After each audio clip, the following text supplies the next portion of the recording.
कालपासून ज्या प्रश्नाची चर्चा आहे की माणिकराव कोकाटेंना अटक होणार तरी कधी, ती अटक आज होण्याची शक्यता आहे। नाशिक पोलिसांचं पथक आज मुंबईत येणार असल्याची माहिती आहे।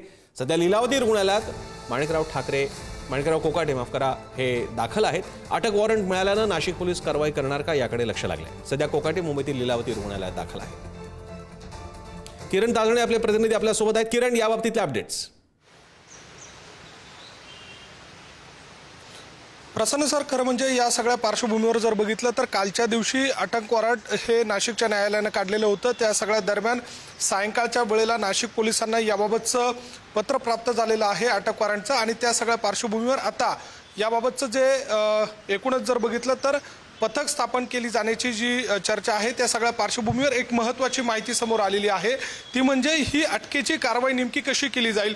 प्रामुख्यानं माणिकराव कोकाटे हे हॉस्पिटलमध्ये आहेत, आणि अशा वेळेला एखादा आरोपी जर हॉस्पिटलमध्ये असेल तर त्याला ज्या वेळेला अटक वॉरंट बजावलं जातं ते नेमकं पुढे त्याचं काय होतं, तर यामध्ये एक महत्त्वाची बाब समोर आलेली आहे।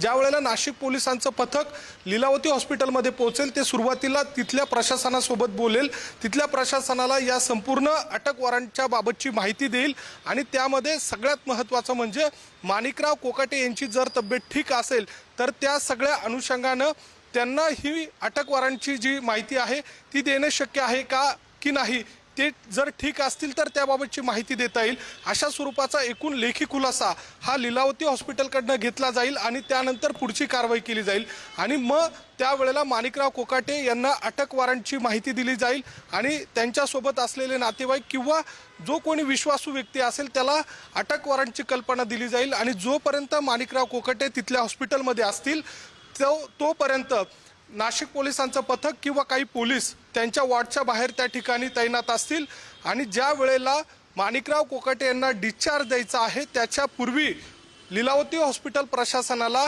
नाशिक पोलिसांना त्याबाबतची माहिती द्यावी लागेल, आणि मगच डिस्चार्ज केला जाईल, आणि त्यानंतर मात्र नाशिक पोलीस त्यांची जी अटकेची कारवाई आहे ती करतील। यामध्ये एक महत्त्वाची बाब म्हणजे उद्याच्या दिवशी माणिकराव कोकाटे यांनी जी याचिका दाखल केलेली आहे त्याची सुनावणी होणार आहे, आणि त्या पार्श्वभूमीवर पुढील कायदेशीर प्रक्रिया जी आहे ती अवलंबून असणार आहे। धन्यवाद तुम्ही दिलेल्या माहितीबद्दल।